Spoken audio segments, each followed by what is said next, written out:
everyone, this is Ashley Jamerson coming to you from Ashley Lambert Realty, and this is going to be a very quick and laid back video.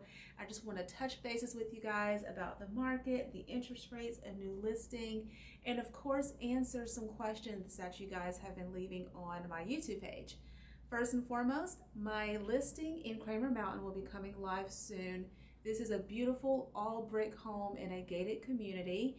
It is 1.5 stories, 4 bedrooms, a full finished basement. It has a circle driveway. It's absolutely amazing. Great for entertaining, great for singles, great for a family.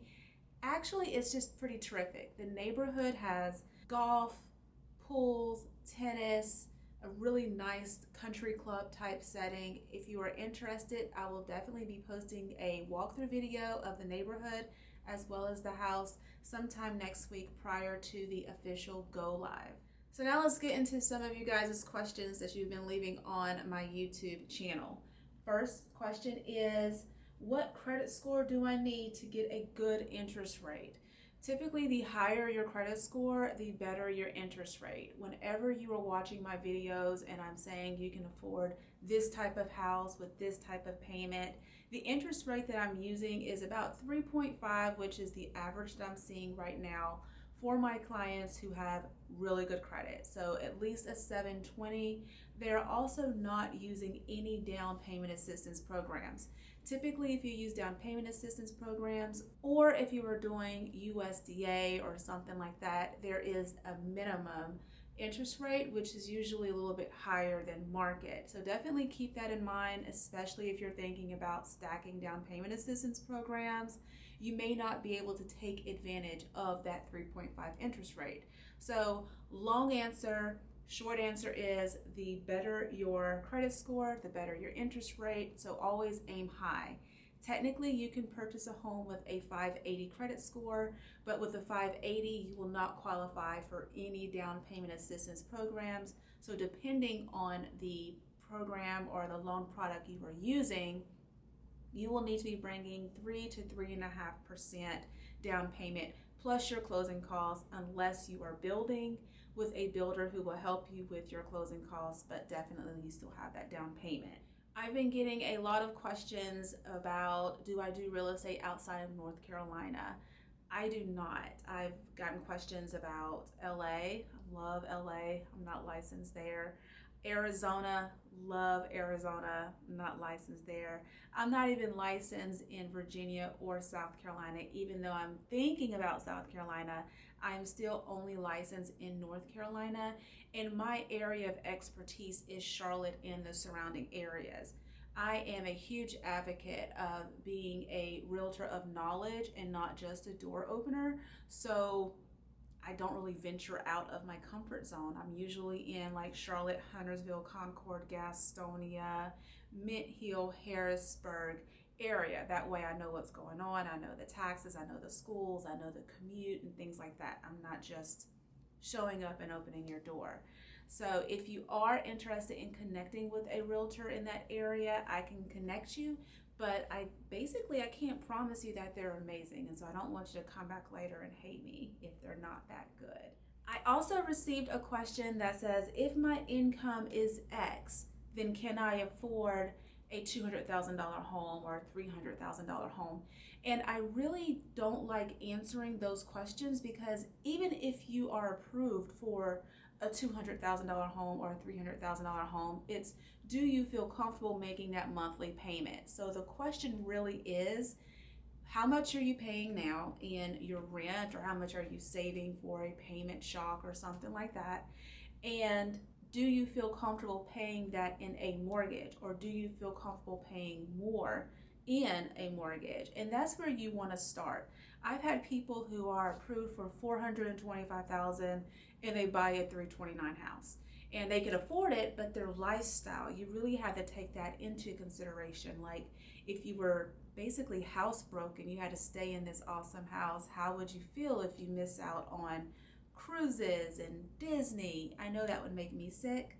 So definitely think about that. It's not about how much can you afford, it's how much do you want to pay in order to maintain a lifestyle. And once you figure out that number, Your lender will get you approved. I will help you find a house, and everybody will be happy. Last and certainly not least, locally, I am known as a little bit of a NACA guru. And one of the first questions that people ask me, text me, call me about, and of course leave on my YouTube channel is NACA worth it? And I would say about 2-3 weeks ago, NACA really wasn't worth it because their interest rate was identical basically to what you could get with a traditional lender, but their interest rates have recently went down to 3.125, and it's floating around there for the past week or so. So right now, if you were going the traditional route and you were approved with 3.75 and then NACA approved you at 3.125, your mortgage would be drastically different. You would have no mortgage insurance, and of course, one of the 4 factors of your mortgage, the interest would be lower. So yes, NACA is worth it. However, you do have to consider, are you a priority member, a non-priority member, how quickly you have to move, what type of home you want. And unfortunately here in Charlotte, NACA has gotten a little bit of a bitter flavor, for lack of better terms. But people are really not liking NACA right now because NACA is not really closing on time. They're having a lot of events, and because of these events, it's very low staff. People's appointments are getting rescheduled, people's appointments are getting canceled, and they're not notified of it, and files are moving really, really slow. Because of this, files aren't closing, and you really have to think about it from a seller's point of view. If you are a buyer and you're utilizing the NACA program and you say, I am going to close on September 8th, and in reality, we cannot get this thing closed until the end of the month. What seller would be okay with that? A lot of sellers won't, especially if they're depending upon the income or the proceeds from the sale of the house you have to purchase the next house, and then that person is waiting on that money to purchase their house. It creates this really, really ugly train that people just don't like to deal with. A lot of builders are also refusing to deal with NACA, which makes it really, really hard for buyers. So definitely keep that in mind. Is NACA worth it financially? Yes, because you can afford more home, but can you find a home? Will you close on it on time? Is it worth the stress? That's totally up to you. I tell my clients, go with any lender you want to work with, and I will make it work. Another thing to remember is now we are in September. It's September 2019. If you are thinking about buying a new construction home and your leases say over in March, April 2020, now is the time that you need to be calling me so I can help you lock in a lot and start the build process. Here in the area, the build process takes between 6 to 7 months depending on weather and the builder. You're looking more at 9 months if you're looking for a basement home because we have this awesome red clay here. But if you are thinking about building and you're not going to go with an inventory home or a fallout home, which if you see my other videos, you know what those are, but you're looking to start from scratch, now is the time if March, April is your goal. Same thing for May. If you are thinking about buying a home or having your home completed and move-in ready in May, June when the school year is wrapping up, then now is the time to start looking for a lot, calling me, asking me for the scoop on upcoming neighborhoods in certain areas. I am actually checking out quite a few neighborhoods that are beginning at the beginning of the year, and they're already starting to create a VIP list, which I already have the skinny on. So all of my contact information is below if you would like to have the inside scoop on those areas as well. And last but not least, interest rates. So a week and a half ago, I closed on 2 homes. One of them had a 3.5% interest rate, which again, if you're watching my videos, my what can you afford videos, I'm always using that 3.5 because that's the average. And then I also closed on a 3.75, and as I mentioned earlier, the interest rate for NACA is 3.125.